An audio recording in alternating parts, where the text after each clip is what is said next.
Hey guys, today we're gonna meet up with Karyn Tomlinson here at the Linney Studios in Lynn Hall. Karyn. Hi. Hey, what are we getting into today? We are getting into pot roast. There's nothing like the smell of a good pot roast in the oven, I think. That smell hits you. It's almost like a warm hug you get. Exactly, like down to your soul. What are some of the first steps? We've got the chuck roast. I'm just gonna sear it with a tiny bit of oil, salt and pepper, super basic. What are some memories of this dish that you have? I grew up having it every time I'd go out to my grandparents' house in the town of Dassel, a little Swedish immigrant farm town in Minnesota.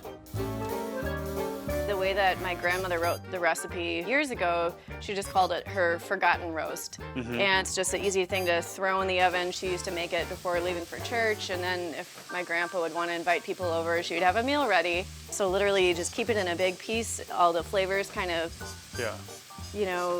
sit together throughout that whole time, cook it low and slow, and I just think it's magical. You let the meat speak for itself. And I believe that when you leave it in that big piece, like, you can't really overcook it, you know what I'm saying? Like, it's very forgiving. It's definitely forgiving. I mean, if you're 15 minutes off, it's like, hey. Oh, I've been like an hour off on these before, and it gets better. So, as long as you cook it at the right temperature.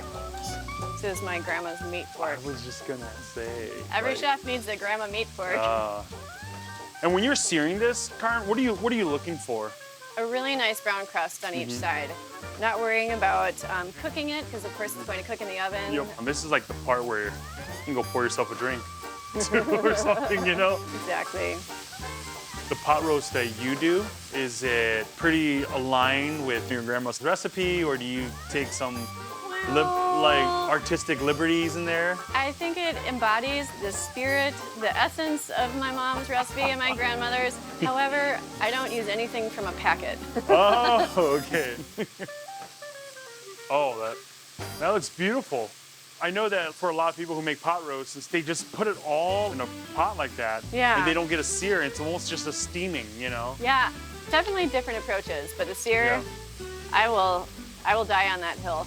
I'll die with you on that hill. All right, perfect. We'll go down together. Yeah. All right, I'm gonna cut the heat on this. Now we are gonna get our aromatics ready, which is onion, garlic, and some mushrooms.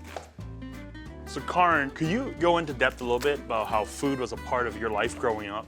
Yeah, I saw as a young kid how food can really bring people together. My parents were hospitable, and same with my grandparents. When I would spend time with them in Dassel, I just saw that that was a part of life, not only for them, but for everyone in the community.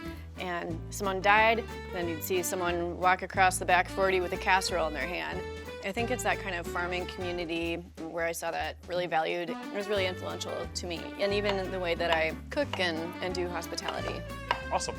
The pan where we seared off the beef. Yes. You got that beautiful fond in there? Yes, fond. Those brown crusty bits in layman terms. So we're going to use these vegetables, and the moisture from the vegetables will help to start to release some of the fond. And I'm also going to throw in some herbs. I like using thyme. Okay. I actually have a little bit of marjoram today too. Okay. But just something to give it a bit of the green flavor. And thyme is one of those things where it's a hard herb, so it could take stewing and braising and, you know, and what we're going to be doing is we could take it really well. Exactly, yes. Yep. And then it's like this little stick that you can easily remove. Yeah, it's easy, yep. Yeah. Sometimes I like to put a splash of wine in this, but in honor of my grandma, who the strongest thing she had in her house was NyQuil. Yeah. It's good without it. Yeah. Now we can peel some carrots. Sometimes growing up, my mom would give me a choice for what to make on my birthday. Pot roast, in my mind, it was like the fanciest, nicest meal. And, but it felt like family. That made it special to me. Oh, dang. You really nuzzled those in there. Oh, yeah. Oh, and you just go whole with the potatoes, huh? Whole potatoes. Okay. Yeah. Why use Yukon Gold? Well, it's not as big of a commitment as a russet. You don't add any more moisture in it or any more liquid in it. So like all the moisture from all the vegetables that comes out, that becomes your gravy. Exactly. It's incredible. And it actually is really good to not have much airspace around it because that will, then the vegetables will soak up the flavor. It'll keep more moisture in. It won't just evaporate as it's cooking. You'd be surprised how many carrots you can fit in here. Get one more.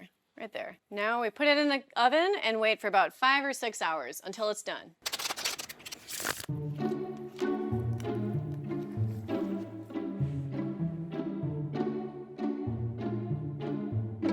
Rummy. Sweet! Oh.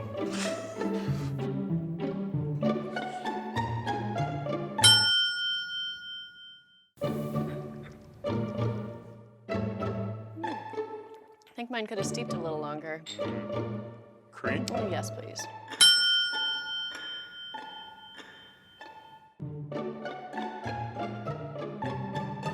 Oh, look at these happy little trees.